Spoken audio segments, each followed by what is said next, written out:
Buenos días a todos. Muchas gracias por continuar con este Congreso Internacional de Derecho de Familia. Se va a proceder a la defensa de las comunicaciones orales en esta segunda jornada. La primera corresponde a la abogada del Ilustre Colegio de Abogados de Valencia, Lucía Rosalén Creus, y Lucía nos va a hablar de los pactos matrimoniales, sobre todo de su concepto y tipos. Lucía, porfa, te pido que te ajustes al tiempo. Sí. Gracias. Muchas gracias. ¿Se oye bien? Sí. Ahora. En primer lugar, pues dar gracias a la organización por este congreso y a todos los asistentes pues, por su participación e interés en el tema.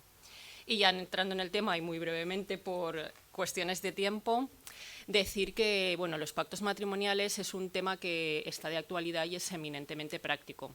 Creo que dentro del derecho civil y sobre todo dentro del derecho de familia y matrimonial es uno de los campos donde más evolución ha sufrido durante estos últimos años y donde todavía queda recorrido por hacer.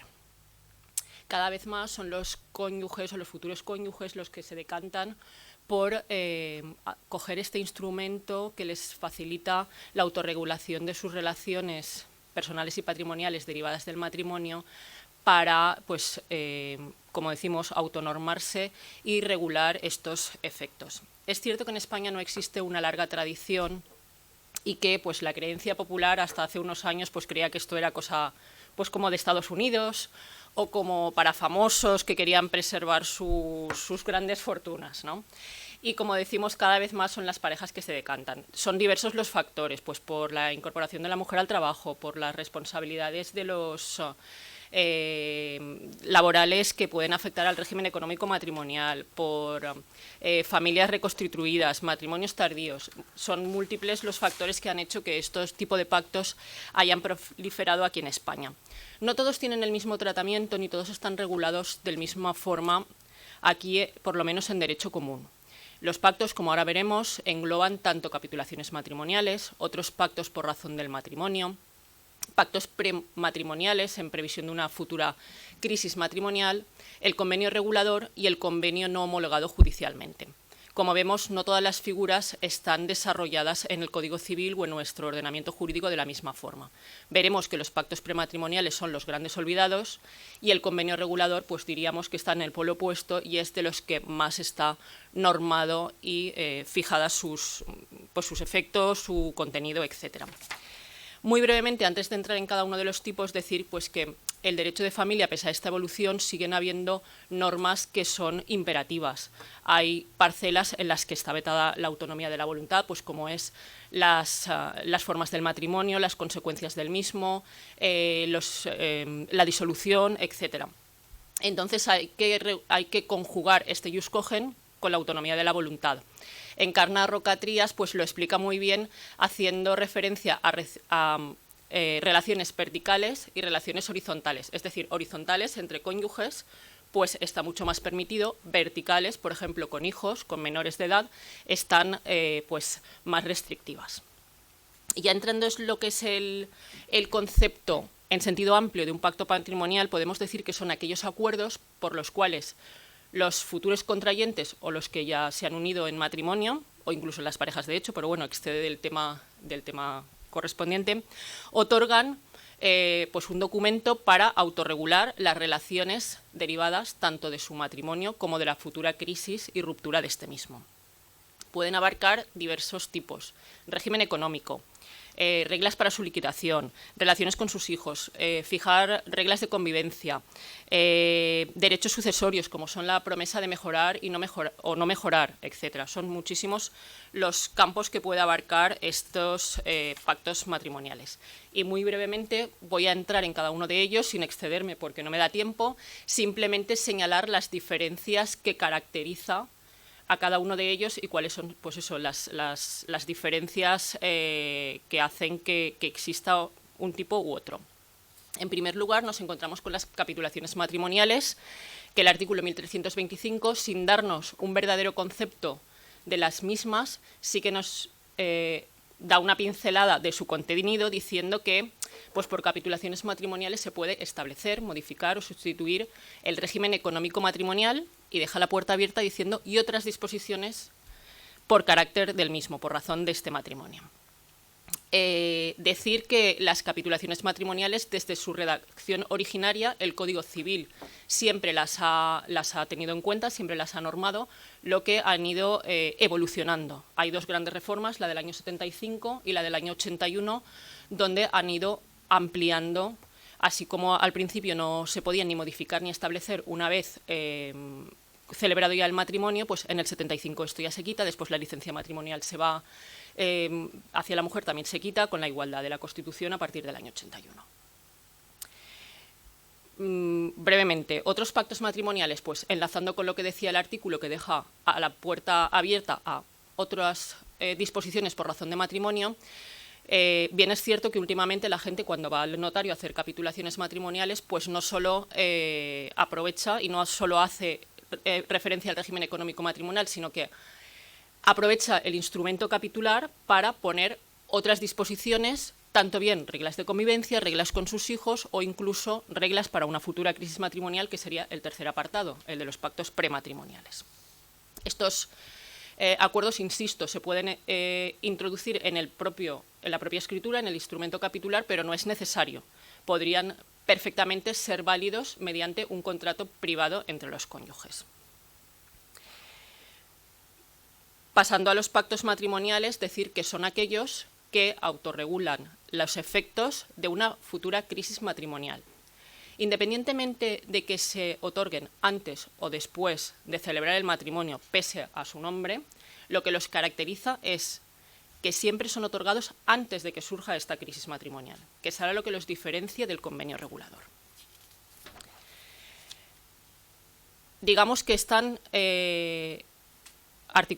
están otorgados antes, digamos, en una situación de normalidad, donde aún no se han crispado los nervios, digámoslo así. Vamos, esto es lo que los caracterizará y los diferenciará de otras figuras. Es una de las figuras que más ha ido evolucionando, de estar prácticamente vetados a ser su reconocimiento pleno en la actualidad. Lo que pasa es que todavía queda perfilar sus contornos, es decir, cuál es el concepto que no está normado en ninguna de los sitios, cuáles son los límites, etcétera. Decir que la sentencia del Tribunal Supremo de 24 de junio de 2015 fue clave porque por primera vez los reconoce como plenamente válidos. El convenio regulador, como decimos, tiene en común con los anteriores que regula también los efectos de una crisis matrimonial, de una separación o de un divorcio, pero la diferencia con los pactos prematrimoniales es que este se otorga por los cónyuges en el momento que ya ha surgido la crisis matrimonial. Como decíamos anteriormente, el Código Civil es el que más normado está a raíz de la reforma de la Ley 30/1981 de 7 de julio, que introdujo por primera vez en el Código Civil esta figura y la posibilidad de que fueran los propios cónyuges los que regularan estos efectos de su crisis.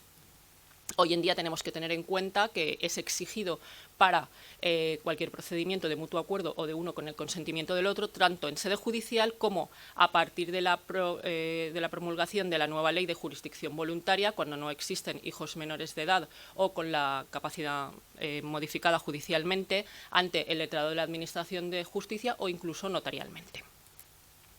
En cuanto a su naturaleza jurídica, entiendo que es un negocio jurídico sui generis por cuanto participa de dos naturalezas, tanto la autonomía de la voluntad como el control judicial. Precisamente este control judicial y esta aprobación es lo que los diferencia de la última clase. Decir que una vez aprobado judicialmente, formará parte de la sentencia y tendrá la misma ejecutividad que esta, que es la nota clave de estos pactos matrimoniales. Y por último, y ya no me excedo más, el convenio no aprobado judicialmente, no homologado, puede ser por diversas causas. Puede ser porque estemos o se haya dictado por las partes en una separación de hecho. Puede ser también que sea en un procedimiento judicial pero no lo hayan ratificado, o por último puede ser porque el juez haya entendido que hay normas que vulneran alguno de los principios, el interés del menor, la igualdad, etcétera, y entonces no haya sido aprobado. Se diferencia del pacto matrimonial en por el tiempo, porque está realizado, como decimos, una vez ya iniciada la crisis, y se diferencia del convenio regulador precisamente por esta no homologación y porque no será ejecutable. Sin embargo, el Tribunal Supremo se ha pronunciado acerca de su validez respecto a las partes que lo han realizado, sobre todo en tema patrimonial. Sin embargo, no estará sujeto el juez que posteriormente vea el caso en relación con los menores, donde siempre primará el interés del menor y podrá apartarse de lo dispuesto por las partes. Nada más, muchas gracias. Perfecto, Lucía. Muchas gracias, Lucía. Tiene la palabra Diego Torres Ospedra, que viene de la Universidad de Valencia y nos va a hablar sobre la inserción del notorio arraigo en el Código Civil en materia matrimonial. Bueno, buenos días, muchísimas gracias por darme la oportunidad de poder dirigirme a todos ustedes en esta mañana. Bien, la presente comunicación sintéticamente tiene el propósito de mostrarles qué ha supuesto la introducción del concepto notorio arraigo en la regulación matrimonial de nuestro código en virtud de la Ley 15/2015 de 2 de julio ya citada de jurisdicción voluntaria, y poner de manifiesto cómo con todo ello el legislador ha puesto actualidad a una materia tan controvertida siempre como es el matrimonio en forma religiosa. Para ponernos en antecedentes, conviene recordar, aunque es una cuestión que es un poco controvertida, sobre todo entre la doctrina eclesiasticista y la doctrina civilista, que en nuestro sistema matrimonial coexisten dos especies o tipos de matrimonio: el matrimonio celebrado según las normas del derecho canónico, el matrimonio canónico, y el matrimonio civil o estrictamente civil.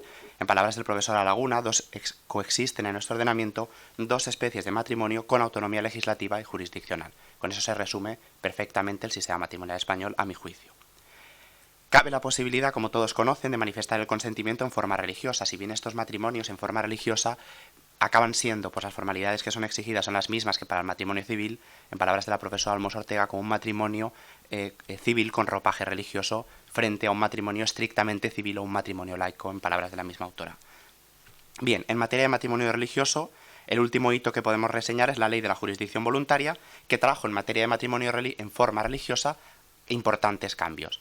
Importantes cambios podemos cifrarlos en dos: el reconocimiento de matrimonio de confesiones religiosas sin necesidad de acuerdo de cooperación, es decir, de aquellas confesiones religiosas, o mejor dicho, entidades religiosas que cuenten con la declaración de notorio arraigo en España, y la modificación de los artículos séptimos, de los artículos 7 de los 3 acuerdos de cooperación con FEREDE, FECIE y CIE de 1992 en materia de inscripción y en materia de certificado de capacidad.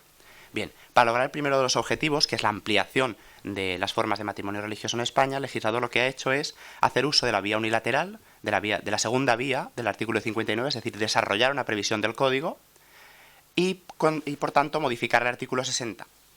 El artículo 59 decía: el consentimiento matrimonial podrá prestarse en la forma prevista por una confesión religiosa inscrita, hasta ahí, y después decía: en los términos acordados con el Estado, es decir, FEREDE, FECIE y CIE en los acuerdos del 92, o en su defecto autorizados por la legislación de este. Este o en su defecto autorizados por la legislación de este es lo que ha hecho el legislador en el artículo 60. Si bien la importancia de dicha reforma, entre otras muchas cosas en matrimonio religioso, es la exploración de esta segunda vía, expedita hasta el momento, pese a la insistencia de la doctrina científica, en la que se otorga eficacia civil a diferentes formas de matrimonio sin necesidad de un acuerdo de cooperación con el Estado. Esto tiene connotaciones muy importantes y amplísimas, sobre todo en el deber de cooperación impuesto por la Constitución, el artículo 16, entre el Estado español y las confesiones religiosas, pero no es objeto de esta comunicación y también parece cuestión reservada más al derecho eclesiástico del Estado. ¿Qué nos dice la norma? El artículo 60, que es el que vamos a hacer referencia. Bien, les leo. El punto primero nos dice: el matrimonio celebrado según las normas del derecho canónico o en cualquiera otras formas religiosas previstas en los acuerdos de cooperación entre el Estado y las confesiones produce efectos civiles. Hasta ahí nada cambia. Si bien el apartado segundo nos dice: igualmente se reconocen efectos civiles al matrimonio celebrado en la forma religiosa prevista por las iglesias, confesiones, comunidades o federaciones de las mismas que inscritas en el registro de entidades religiosas, es decir, que han adquirido personalidad jurídica y han pasado por el difícil filtro del 2.3 de la Ley Orgánica de Libertad Religiosa, los fines religiosos expresados por el legislador en el sentido negativo, hayan obtenido el reconocimiento de notorio arraigo en España. Si bien en el mismo precepto les impone una serie de requisitos entre los que son similares a los del matrimonio civil, pero es una nota importante cuando reitera otra vez un requisito para este tipo de matrimonio, su eficacia, que es la libre manifestación del consentimiento, en lo que parece que no se fía demasiado de algunas confesiones religiosas, porque ¿para qué tiene que volver a decir que el matrimonio, el consentimiento debe ser libre, cuando ya lo dice el Código desde antaño? Bien. Para el reconocimiento de los plenos efectos civiles, nada cambia. En este sentido, deberán inscribirse en el registro civil. Se introduce, por tanto, que es lo que nos interesa en esta comunicación, en el Código Civil Español un concepto propio del derecho eclesiástico del Estado, como es el de notorio arraigo en España, que había permanecido como un concepto jurídico indeterminado desde que apareciera en nuestro ordenamiento en el artículo 7.1, todavía consta ahí, de la Ley Orgánica 7/1980 de 5 de julio de libertad religiosa, configurado como requisito previo para el acceso a un acuerdo de cooperación con el Estado. Pero casi simultáneamente a la introducción de la Ley de la Jurisdicción Voluntaria aparece el Real Decreto 593 de 2015, por el que se establecen una serie de requisitos y se pierde ese carácter jurídico indeterminado y un procedimiento para la obtención y pérdida de dicha condición singular. Hasta ese momento y hasta han obtenido la declaración de notorio arraigo el protestantismo y el judaísmo en el 84, el islam en el 89, la Iglesia de Jesucristo de los Santos de los Últimos Días en 2003 con muchísimas complicaciones, los Testigos de Jehová en 2006, la Federación de Entidades Budistas de España en 2007 y la Iglesia Ortodoxa en 2010. Por tanto, su matrimonio tendrá eficacia civil, su forma de matrimonio tendrá eficacia civil. Interesante también tener en cuenta que obtener la condición de notorio arraigo en España no resulta nada fácil y muchas veces cuanto menos tortuoso. Antes de 2015, totalmente o casi discrecional. Es interesante ver los años en los que se concede y los gobiernos en ese momento, porque el del Ministerio de Justicia es el que es. Y ahora, cuando veamos los requisitos, veremos que tampoco es fácil. Si bien no se ha dado ninguna desde 2015, se han solicitado varias y no se ha dado ninguna. En principio hay que inscribirse en el registro de entidades religiosas y pasar por el filtro que he dicho del artículo 2.3 de la Ley Orgánica, hacer una solicitud de notorio arraigo y que tengamos su concesión. Y el tercer paso en el estatus máximo de una confesión religiosa es el acuerdo de cooperación. Pero ya vemos que ya no es necesario el acuerdo de cooperación para el matrimonio, entonces el acuerdo está quedando ya, la fórmula pacticia de cooperación parece que ha quedado de moda. Bien, hace referencia al Real Decreto 593 ya citado, que en el artículo 3 nos dice que es necesario ahora para que una confesión religiosa adquiera notorio arraigo en España. Sintéticamente, llevar inscritas en el registro de entidades religiosas 30 años, salvo algunas excepciones, acreditar su presencia, son cumulativas todos los requisitos, al menos de 10 comunidades autónomas y o ciudades autónomas como Ceuta y Melilla, tener 100 inscripciones o anotaciones en el registro de entidades religiosas. Eso es importante porque nos pide que el ministro de culto que celebre el matrimonio y esté inscrito en el registro de entidades religiosas. Y después 2 requisitos con los que el legislador todavía se ha guardado un poco, no lo ha abierto el puño del todo para conceder el notorio arraigo, que es contar con una estructura y representación adecuada y suficiente y acreditar su presencia y participación activa en la sociedad española. Es como una bala en la recámara para decir, no, a ti no te lo concedo. Eso está pensado muchas veces por el tema de la Iglesia de la Cienciología, a la que ya se le pusieron tantísimas pegas para la inscripción en el registro de entidades religiosas a los fines religiosos y que lo obtuvo por sentencia judicial después de mucho tiempo. En definitiva, ¿qué ha supuesto la introducción del notorio arraigo en el Código Civil? Se ha posibilitado el acceso a la eficacia civil de los matrimonios en forma religiosa de estas confesiones, o entidades o federaciones. Se han ampliado notablemente las formas religiosas con eficacia civil. Se ha facilitado el acceso a la eficacia civil prescindiendo del acuerdo de cooperación. No hay derecho al acuerdo, por mucho que tengamos notorio arraigo. Es una potestad discrecional, totalmente discrecional y política del Estado. Y se manifiesta no ya como un acercamiento al por muchos deseado reconocimiento de los matrimonios religiosos de todas las confesiones inscritas, sino como el primer paso en una nueva era de la cooperación entre el Estado y las confesiones, en el que el tema matrimonial está jugando un papel esencial. Se pone de relieve que la fórmula pacticia no es la única ni siempre la más idónea y útil herramienta de cooperación.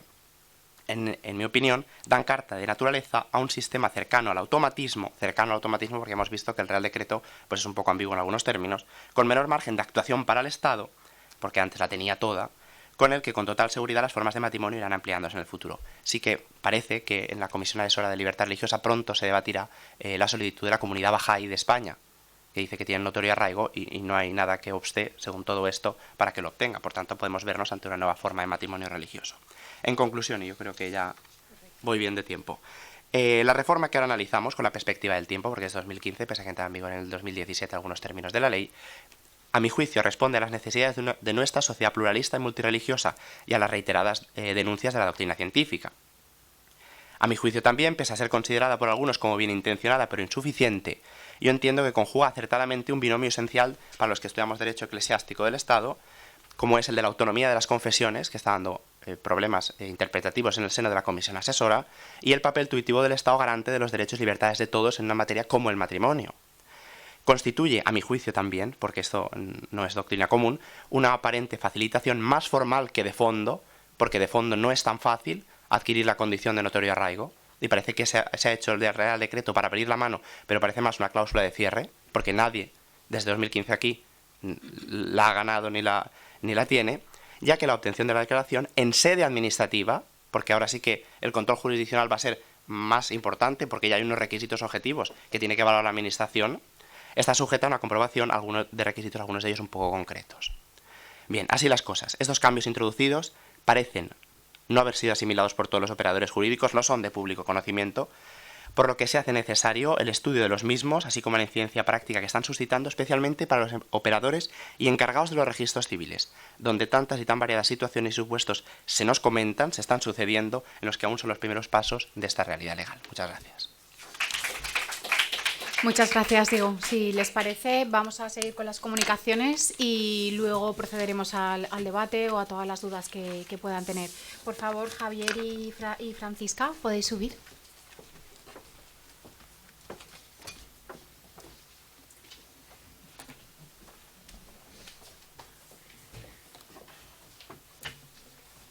Ay, Javier, perdona, ¿te puedes poner en este lado? Porque Francisca tiene un PowerPoint. Sí.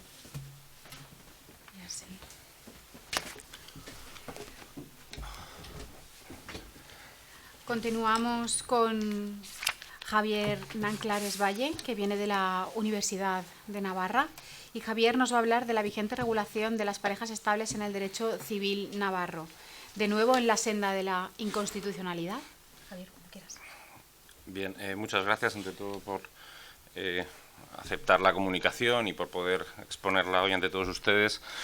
El sentido de la misma, como se desprende ya del título, es que se ha producido una reforma en el derecho civil de Navarra que se aprobó por ley foral 21/2019 de 4 de abril, ley que ha entrado en vigor hace 9 días, el 16 de octubre de este año, y en consecuencia bueno, se han producido una modificación de un gran número de preceptos de la compilación y se ha incorporado en concreto una materia que es la de las parejas estables, que se encontraba regulada en una ley foral ajena, externa a la compilación, en una ley foral especial, que era la ley foral 6/2000, ¿no? Entonces, lo que ha hecho la ley foral 21/2019 precisamente es incorporar junto a otras leyes especiales, incorporar la regulación de las parejas estables al fuero nuevo.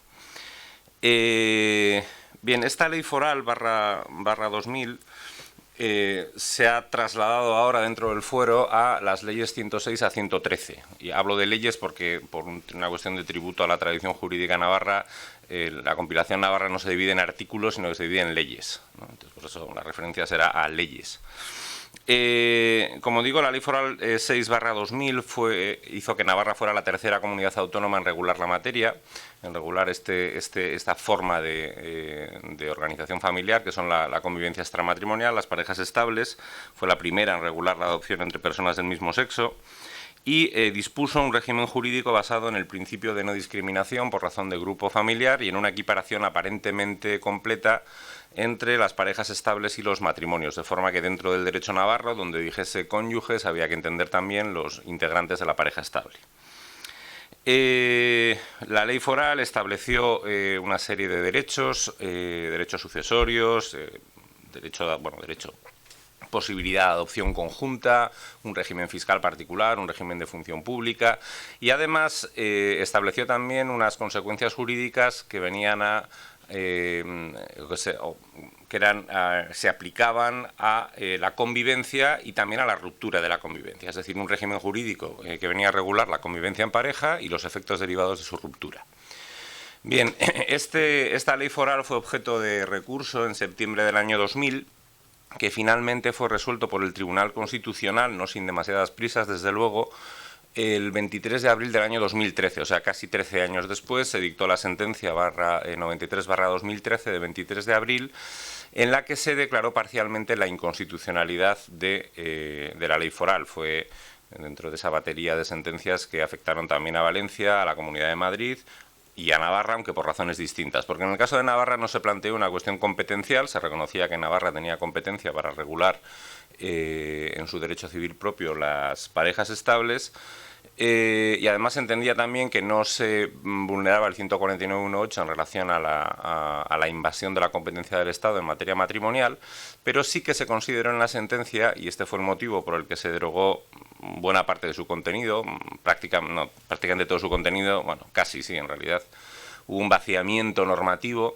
porque se entendía que se vulneraba el libre desarrollo de la personalidad, es decir, que la atribución de un estatuto jurídico determinado producía como consecuencia una vulneración de la libertad de los convivientes. Concretamente, la sentencia lo que dijo es que la constitución de una pareja, dentro de sus pronunciamientos y de los diferentes argumentos que daba, es que la constitución de una pareja estable tenía que ser libre y voluntaria, es decir, no se podía deducir del mero hecho de la convivencia la atribución de un régimen jurídico. La convivencia mantenida en el tiempo o la convivencia no durante un determinado plazo, que en este caso era de un año, sino la convivencia teniendo hijos en común, no era por sí mismo constitutivo de pareja estable y por lo tanto no se le aplicaba el régimen jurídico de la misma. Y en segundo lugar, lo que decía la sentencia también es que la constitución de pareja estable no podía llevar asociado a la aplicación de un estatuto predispuesto por el legislador, y por dos motivos, ¿no? En primer lugar, porque esto implicaría, cuando dicho estatuto atribuye algún deber a los convivientes, ya sea recíproco o en relación a tercero, implicaría el sometimiento a reglas imperativas, dice, contrarias a la libertad. Aplicar una serie de consecuencias jurídicas que no hayan previsto expresamente se entiende que sería un tipo de imperatividad que vulneraría el libre desarrollo de la personalidad. Y luego, en segundo lugar, porque, y lo dice la sentencia 93/2013, la esencia misma de la pareja estable como figura jurídica pasa por la ausencia de un estatuto jurídico completo y predispuesto por el legislador. Digamos, esta vendría a ser, desde el punto de vista del Constitucional, la diferencia con el matrimonio. El matrimonio predispone un estatuto jurídico que se aplica cuando los cónyuges dan el consentimiento matrimonial, y en el caso de los miembros de la pareja estable, de ser así, estaríamos ante otra forma de matrimonio. Y por lo tanto habría un problema competencial, porque Navarra no tendría competencia para regular esa variante matrimonial. En cambio, se dice, si la pareja estable es esencialmente libre, la pareja estable estará sometida única y exclusivamente a aquello que pacte voluntariamente. Así como decía Lucía, que el margen de la libertad en el caso del matrimonio es reducido porque existen unas normas imperativas, en el caso de la pareja estable es esencialmente libertad, hasta el punto de que no se puede predisponer un estatuto jurídico, sino que se aplicará solo a aquellas normas que voluntariamente pacten. De este modo solo existiría deber de alimentos, entre ellos si lo han pactado, solo habría pensión por desequilibrio si la han pactado, solo habría responsabilidad frente a terceros si la han pactado, solo habría derechos sucesorios si lo han pactado, solo habría contribución a los gastos comunes si lo han pactado. Claro, con este planteamiento parece que el legislador foral podía hacer poco o nada, porque en el fondo venía a ser la constatación de algo que preside el derecho navarro y en general los ordenamientos jurídicos, que es la libertad de pacto. En el caso de Navarra se lleva a la máxima expresión, incluso en materia sucesoria, ¿no? Es decir, al negar que pudiese haber un estatuto jurídico, solo cabría lo que se pactase expresamente. ¿Qué es lo que hace la ley foral? Pues la ley foral reinstaura parte del régimen jurídico que el Tribunal Constitucional había derogado respecto de la ley foral del año 2000. Es decir, la ley foral del año 2009, 21/2019, en esas leyes 106 a 113, pero además en otras 30 normas distintas a lo largo de todo el Fuero Nuevo, reintroduce a la pareja estable. ¿Cómo lo hace? Porque claro, hay que cumplir lo que dijo el Constitucional. Pues en aras de cumplir la primera exigencia, eso de que hay que respetar la libertad, de que la mera convivencia no es constitutiva de pareja estable, exige para constituir pareja estable documento público. La inscripción no es constitutiva, como en otros derechos en España, sino que tiene, en este caso, a los efectos de publicidad y de aplicación de una serie de disposiciones distintas del propio fuero. De esta manera se respetaría el artículo 10.1 porque a nadie se le impondría una pareja estable y el régimen jurídico subsiguiente por el mero hecho de convivir durante un cierto tiempo. Claro, es respecto de la segunda exigencia donde se puede cuestionar si se cumple la doctrina del Constitucional. Porque ¿qué es lo que hace el legislador foral? Pues lo que hace el legislador foral es establecer de nuevo un estatuto jurídico. Un estatuto jurídico en bloque que es muy parecido al que tenía la Ley Foral 6/2000. Concretamente, la imposibilidad de pactar con carácter temporal o someter a condición había sido declarada inconstitucional. Renace en el Fuero Nuevo, en la Ley 107 número 3. La contribución proporcional a los gastos comunes, que había sido declarada inconstitucional, aunque admitía pacto en contrario, pues reaparece en otra ley. La compensación económica por cese de la convivencia, que también había sido declarada inconstitucional, reaparece. La responsabilidad solidaria frente a terceros, declarada inconstitucional, reaparece. Solo no reaparece la pensión alimenticia, que esa no vuelve a... se admite que se puede pactar, pero no reaparece. Y a cambio, un poco por compensar, se introducen ex novo otras dos previsiones que no estaban en la ley foral. Una, la posibilidad de revocar donaciones entre los miembros de la pareja cuando se ha extinguido la misma, y en este caso por incumplimiento de deberes familiares, que tampoco precisa exactamente en qué consisten, y otro, la necesidad de consentimiento para disponer de la vivienda familiar, lo cual es bastante relevante. Que no estaba contenida en la ley foral y sí que aparece ahora en el año 2019. En resumen, se vuelve a establecer un estatuto jurídico, se vuelve a predisponer un estatuto jurídico. Es cierto que a ese estatuto jurídico solo van a acceder los convivientes que den su consentimiento expreso a ser pareja estable, y dice la ley 106, con los efectos previstos en esta compilación. Claro, ¿se respeta entonces lo que dice el Tribunal Constitucional? Pues desde mi punto de vista es bastante discutible. ¿Por qué? Porque no era esto lo querido el Constitucional. El Constitucional lo que decía es: las parejas estables son esencialmente libertad y se someterán a lo que pacten. Mientras que ahora lo que hace el Fuero Nuevo decir es: si eres pareja estable, se te aplica el régimen jurídico que hemos predispuesto, al cual tú dices que sí. Lo cual en el fondo hace que las diferencias respecto del matrimonio sean mínimas. Cuando contrae matrimonio uno da el consentimiento, serán los artículos 67 y 68, da el consentimiento matrimonial, pero no se le leen todas las normas en materia matrimonial que le van a atribuir a efectos o obligaciones. Y esto es exactamente lo mismo que sucede ahora con las parejas estables. La exposición de motivos, ya termino, lo justifica diciendo: ese estatuto jurídico voluntariamente aceptado es voluntariamente aceptado porque conociéndolo se acogen a él. Yo ese conociéndolo de la exposición de motivos de verdad no me lo creo. O sea, ¿de verdad lo conocen? El notario le va a leer las casi 40 leyes en las que se le atribuyen una serie de consecuencias jurídicas que teóricamente están aceptando. En ningún caso. La idea de conocer la figura, como digo, va a ser muy limitada, y decir que al consentir están pactando voluntariamente cada efecto, la verdad es que es poco creíble. ¿Y entonces se respeta el libre desarrollo de la personalidad? Pues en realidad lo que se hace es desplazar el centro de gravedad hacia la posibilidad de pacto en contrario. ¿Y se prevé la posibilidad de pacto en contrario? Pues en algunos casos sí, y se dice expresamente, y en otros casos no.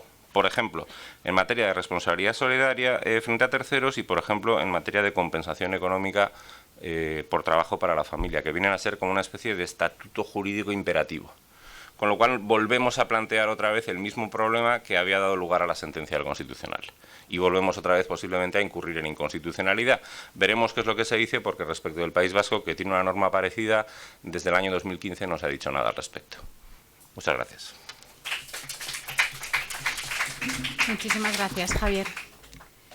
Tiene la palabra ahora la profesora Francisca Ramón Fernández, que viene de la Universidad Politécnica de Valencia. Y Francisca nos va a hablar de la custodia compartida y violencia de género, perspectivas de presente y de futuro. Francisca, cuando quieras.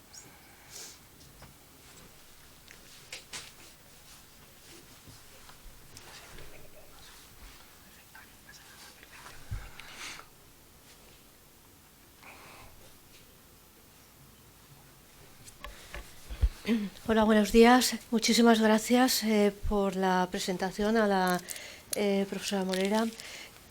También dar las gracias al comité por aceptar nuestra comunicación. La hemos elaborado tanto la compañera Sara Guirado Capilla, que no puede estar aquí por motivos laborales, y de quien les habla. Vamos a tratar qué relación existe en la normativa actual y sobre todo las perspectivas de futuro en torno a lo que es la custodia compartida y violencia de género. En principio me voy a ajustar al tiempo del que dispongo para hacer la presentación, que tengo el honor de realizarla, pero tenía que haberlo realizado la compañera Sara Guirado, hablándoles un poco del marco normativo sobre esta situación. Aquí, como pueden ver, vamos a hacer una breve introducción sobre el estado de la cuestión. Y ven que pongo aquí un epígrafe que es el interés superior del menor. A veces se olvida en muchas ocasiones sobre las distintas circunstancias que el interés superior del menor siempre debe de prevalecer ante cualquier otro interés que exista. Luego es inevitable hablar de la situación en la Comunidad Valenciana de pues de la ley que teníamos y ya no tenemos, de las relaciones familiares de los hijos e hijos cuyos progenitores no conviven, que fue declarada inconstitucional por el Tribunal Constitucional, está anulada, y que realmente contemplaba una serie de medidas en torno a la custodia compartida de violencia de género muy interesantes y sobre todo también en el tema de la custodia compartida. Voy a hablar un poco del Código Civil brevemente porque creo que ha salido a colación en las anteriores comunicaciones, y luego alguna postura de la jurisprudencia, que hay muchísima jurisprudencia sobre este tema, algunas referencias solamente, y sí que voy a hacer mención de otras comunidades autónomas en las que el compañero que me ha precedido en el uso de la palabra ya ha hecho referencia a la reciente legislación de Navarra, y la voy a hacer de forma breve. Y luego, bueno, pues me centraré un poco en la violencia de género. Seguramente, no sé si voy a poder abordarlo todo. Bien, el objetivo principal es analizar el tema de la custodia compartida y la situación de violencia de género. Tenemos que tener en cuenta que en una situación de violencia de género puede llevar a una situación que les iba a adelantar un poco de monoparentalidad, en realidad derivada de la situación de violencia, no originaria. Los cambios que hay en la sociedad de forma continua implican que tanto la doctrina como la jurisprudencia, que va marcando la pauta, ver qué modelo de custodia es el más aconsejable y deseado, pero siempre, como les he indicado, teniendo en cuenta el interés superior del menor, que es el que debe de prevalecer siempre.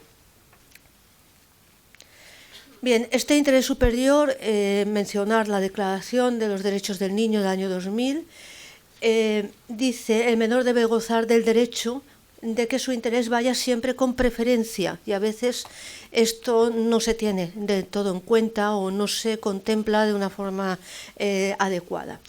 Va a estar por encima de cualquier interés o conflicto. Hay algunos artículos de la doctrina en la que se habla de alienación, de utilización, de instrumentalización de ese menor a la hora de la custodia, y eso desde mi punto de vista me parece terrible, porque estamos hablando de menores y estamos hablando de un hijo o una hija que se supone que se quiere lo mejor para esa persona. Bien, el artículo 92 del Código Civil lo conocemos todos, y sobre todo no voy a incidir en lo que dice, pero sí que se lo he reproducido aquí para que, bueno, pues un poco con un vistazo lo puedan tener más presente, aunque sé que lo recuerdan, y sobre todo hace mención precisamente a que no procederá la guardia conjunta cuando se produce una situación de violencia. Aquí lo tienen, y luego, pues el tan comentado punto 8º, de que excepcionalmente, aun cuando no se den las circunstancias del punto 5º, se podrá acordar con informe favorable del Ministerio Fiscal. Las ponencias de ayer de los anteriores ponentes, en concreto el profesor Martínez Aguirre, se comentó también el tema de las modificaciones del futuro, de la propuesta del Código Civil por la asociación, etcétera. Y pues esta es la redacción que tenemos, y en un futuro no sabemos cuál vamos a tener. Bien, la postura de la jurisprudencia, una breve referencia porque hay muchísima pronunciada. No se concede la custodia compartida en los casos de contar con un proceso penal en curso, casos de contar con una condena penal por violencia familiar, el caso que existe una denuncia a un ambiente conflictivo. Realmente el tema de custodia y violencia prácticamente, por desgracia, lo tenemos en los medios de comunicación en muchísimas ocasiones, sobre todo por los índices tan altísimos de violencia de género que se producen. Bien, una breve referencia a la Comunidad Valenciana. Es innegable que pueda hacer mención a la ley que tuvimos en un determinado momento, que duró pues un tiempo hasta que precisamente por la sentencia del año 2016 que llevaba un voto particular el magistrado Xiol, Bueno, pues realmente esta legislación, lo que hacía esta ley era muy completa y sobre todo pues contemplaba una serie de medidas que eran muy interesantes, aparte del tema de la vivienda, cambios en la pensión alimenticia, cambio de la perspectiva en sí de la guardia y custodia. Bien, luego hay otra legislación posterior que le ha apuntado por la relación que pueda tener, sobre todo de derechos y garantías de la infancia y adolescencia. Es una legislación también territorial, autonómica. Y bueno, pues en otras comunidades autónomas, ¿cómo está la situación? Pues brevemente y a modo un poco de pincelada breve, en Cataluña se regula en el libro segundo del Código Civil, en los artículos 233, 8 a 11, en el que no se puede atribuir la guarda al progenitor contra el que se ha dictado una sentencia firme por actos de violencia familiar. En Navarra, con la Ley Foral 21/2019, que es muy reciente, de modificación de la compilación de Derecho Civil de Navarra, también hace referencia a la no procedencia de la atribución de la guardia y custodia en todos estos casos, incluso en un proceso penal, que se haya dictado resolución judicial motivada, y cuando el juez advierta bueno, pues que hay una existencia por las pruebas de indicios fundados de violencia. En Aragón pues hacemos referencia al decreto legislativo de 2011 que aprueba el texto refundido, que ha sido modificado también hace poco, en el año 2019. Realmente ya con tantos cambios legislativos estar al día es un esfuerzo considerable de consultar todos los días el BOE y los diarios oficiales, porque es bueno, esta frenética legislación, pues es difícil de poder, cuando uno presenta algo, decir, bueno, estaré totalmente actualizado, voy a mirar el BOE hoy, no sea que hayan cambiado alguna norma que voy a decir. Y bueno, pues aquí pues un poco igual, la prohibición establece la custodia ni individual ni compartida cuando uno de los progenitores esté en curso en un proceso penal. No quiero aburrirles con toda la retahíla de legislación. En el País Vasco, pues la ley del año 2015. En caso de condena penal también pues no se admite la custodia. Y luego, bueno, la violencia de género, quizás a lo mejor tenía que haber empezado con el tema de la violencia de género, pero bueno, partimos de la Ley Orgánica del año 2004, de medidas de protección integral contra la violencia de género, que establece una serie de medidas de sensibilización y prevención en un amplio espectro. Y sobre todo este concepto de violencia de género, según Naciones Unidas, es todo acto de violencia basado en la pertenencia al sexo femenino que tenga o pueda tener como resultado un daño o sufrimiento físico, sexual o psicológico para la mujer.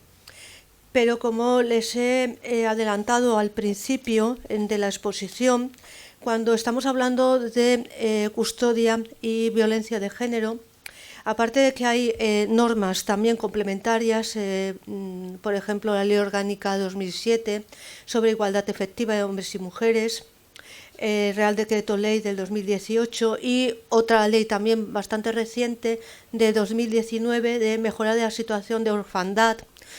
Realmente aquí ya es muy duro decirlo, de la situación de los hijos e hijas víctimas de género y otras formas de violencia contra la mujer. Pues un poco lo que pasa con la violencia de género. Aparte de que estamos hablando de la custodia compartida, el menor puede ser víctima de esa violencia de una forma, dijéramos, directa o indirectamente, porque bueno, la violencia de género se ejerce sobre la mujer, pero el menor se puede ver totalmente afectado, por lo que se le denomina víctima también familiar. Y luego también la violencia puede ejercerse sobre uno de los miembros de la pareja, en las que no hay hijos, sí, pero sí que hay personas en las cuales se ven inmersos otros hijos que sean de uno u otro. Bien, como conclusiones es necesario bueno, modificar el artículo 92 del Código Civil. Esto lo diría yo entre comillas y sería bastante cautelosa una igualdad, las mismas oportunidades, un régimen a establecer y teniendo en cuenta una situación en la que deriva, estamos hablando de interés superior del menor y realmente debemos de contemplarlo como prioritario, es decir, en una situación de violencia que puede derivar, la atribución de la custodia debe de ser totalmente entendida, restrictiva, y además centrada en ese interés. Hemos visto que la legislación es bastante, dijéramos, concienciada, está bastante concienciada con este tema y simplemente mostrarles un poco la relación que existía entre estas dos situaciones. Muchas gracias. Muchas gracias, Francisca. Nos queda Adrián, cuando quieras.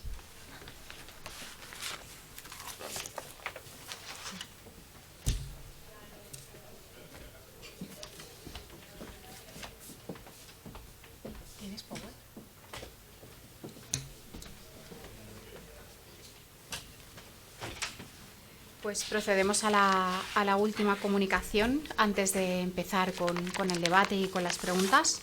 En este caso ha venido Adrián Arrébola Blanco, de la Universidad Complutense de Madrid, y viene a hablarnos de 10 medidas para una reforma del régimen económico del matrimonio. Cuando quieras. Buenos días. Muchas gracias, profesora, por el uso de la palabra. Si ustedes me lo permiten, a lo largo de mi intervención me tomaré el atrevimiento de sugerirles 10 medidas para una futura reforma del régimen económico del matrimonio durante los 10 minutos que me han sido concedidos para el uso de la palabra, aunque desde luego no serán excluyentes y, por supuesto, podríamos hablar de otras muchas más si tuviera más tiempo. No obstante, no quisiera comenzar con estas medidas sin antes agradecer a la organización de este congreso la oportunidad que me brinda de dirigirme a ustedes, así como a ustedes mismos, también por dedicarme algunos minutos de su tiempo y atención.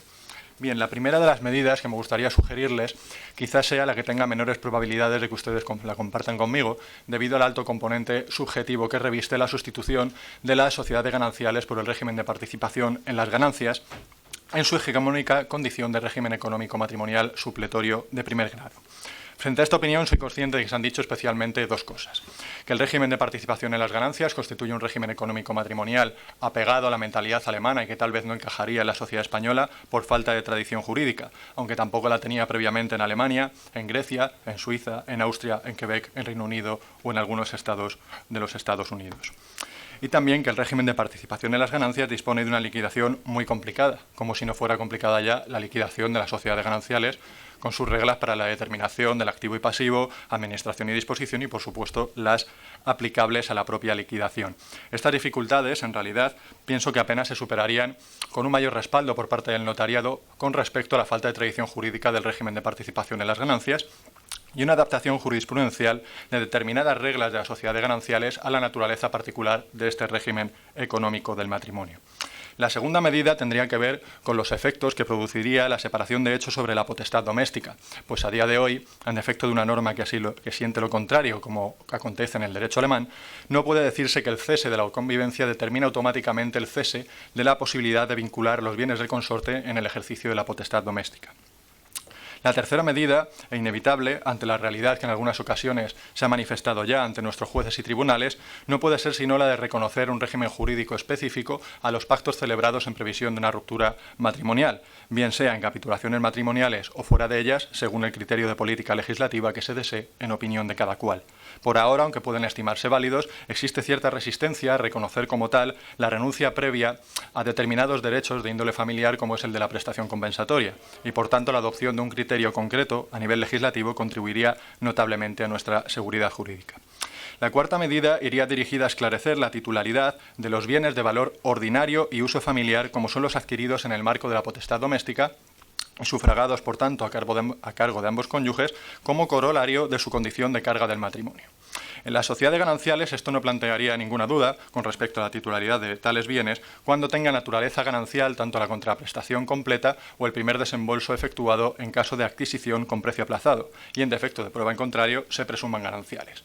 Sin embargo, no será tan sencillo considerarlos privativos cuando concurra alguna de las circunstancias previstas en la legislación, puesto que, a pesar de tener calificación privativa, habrán sido sufragados por parte de ambos cónyuges como consecuencia de tratarse de una carga de la sociedad de gananciales. Lo mismo podría decirse en el régimen de separación de bienes, cuando el título de adquisición determine la titularidad exclusiva de uno solo de los cónyuges sobre esta clase de bienes, a pesar de haber sido adquiridos a costa de ambos como una carga del matrimonio. Por consiguiente, tal vez sea oportuno establecer una presunción de comunidad sobre estos bienes, en defecto de prueba en contrario, como la que ha incluido el legislador catalán en el artículo 232.3.2 de su Código Civil. La quinta medida sería la de clarificar la procedencia del reintegro del valor correspondiente a aquellos bienes privativos que ambos cónyuges de consumo atribuyan a la sociedad de gananciales, aunque bien puede sostenerse en virtud del artículo 1358 del Código Civil en la actualidad. La sexta medida iría dirigida a satisfacer la crítica doctrinal consistente en que el deber de información que opera entre los cónyuges durante la vigencia de la sociedad de gananciales no ha de estar ceñido a este régimen económico matrimonial, sino que hay que trasladarlo a las llamadas disposiciones generales o régimen económico matrimonial primario. Sin embargo, pienso que no basta con un simple cambio de localización de la sociedad de gananciales a las disposiciones generales o régimen económico matrimonial primario, puesto que en esta sede, a mi juicio, únicamente debería hacer referencia al levantamiento de las cargas del matrimonio y no a cualquier actividad económica de los cónyuges, solo justificado en aquellos regímenes económico matrimoniales que prevean una comunicación entre sus respectivos patrimonios. La séptima medida tendría por objeto subsanar uno de los mayores errores en los que incurrió nuestro legislador a la hora de elaborar el régimen de participación en las ganancias, como es el afirmar que si el pasivo fuese superior al activo no habrá patrimonio inicial, de tal manera que aquel de los cónyuges que tenga un patrimonio inicial no deficitario vería menoscabado su derecho a participar en aquellas cantidades que el otro hubiese dedicado a satisfacer deudas previas a la vigencia del régimen de participación en las ganancias. Por este motivo, sería preciso corregir este desajuste mediante la imputación ficticia de tales cantidades en el patrimonio final del cónyuge deudor o bien permitiendo la consideración de patrimonios iniciales de signo negativo, como se ha procedido ya por parte de los legisladores francés y alemán respectivamente. La octava medida habría de ser la de excluir de las ganancias del régimen de participación las llamadas plusvalías ficticias del patrimonio inicial, es decir, aquellas que se producen sin mediar actividad alguna por parte de los cónyuges. Del mismo modo que tampoco tienen naturaleza ganancial las que se produzcan sobre los bienes privativos en la sociedad de gananciales. Para ello, el patrimonio inicial no debería valorarse al tiempo en que adquiere vigencia el régimen de participación en las ganancias, sino al tiempo en el que éste se liquida, si bien teniendo en consideración el estado material inicial, de tal manera que solo constituirían una verdadera ganancia aquellas plusvalías reales que se hubiesen generado como consecuencia de la actividad de alguno de los cónyuges. La penúltima medida que juzgo imprescindible es dotar de un régimen jurídico concreto a la compensación del trabajo doméstico en el régimen de separación de bienes, que a mi juicio, además, no puede ser otro que el dirigido a la restitución del enriquecimiento injustificado cuando la realización de ese trabajo genere una sobrecontribución en el levantamiento de las cargas matrimoniales. La última medida que les sugiero sería la unificación de las disposiciones generales o régimen matrimonial primario con los llamados derechos o deberes nacidos con ocasión del matrimonio, como hacen la gran mayoría de los códigos civiles europeos. Pienso que tal vez, de este modo, dejaríamos de preocuparnos por la coercibilidad de tales derechos, puesto que podríamos redirigir sus consecuencias sobre el régimen económico matrimonial. Pienso, por ejemplo, en agrupar los deberes de ayuda y socorro con el levantamiento de las cargas del matrimonio, el deber de actuar en interés de la familia con la potestad doméstica y el deber de convivencia y lo relativo a la fijación del domicilio con el régimen jurídico particular de la vivienda familiar. En fin, espero no haberles aburrido y no haber ido demasiado rápido sobre todas estas medidas. Muchas gracias por su atención. Muchas gracias, Adrián. Se abre ahora el turno de preguntas. Si alguien quiere comentar algo, tiene alguna duda sobre cualquiera de las comunicaciones que se acaban de presentar, que hable ahora o que llevaré siempre. ¿Alguna duda que queráis preguntar a algún compañero, algo que queráis comentar? Sí, a ver, te acerco el micrófono.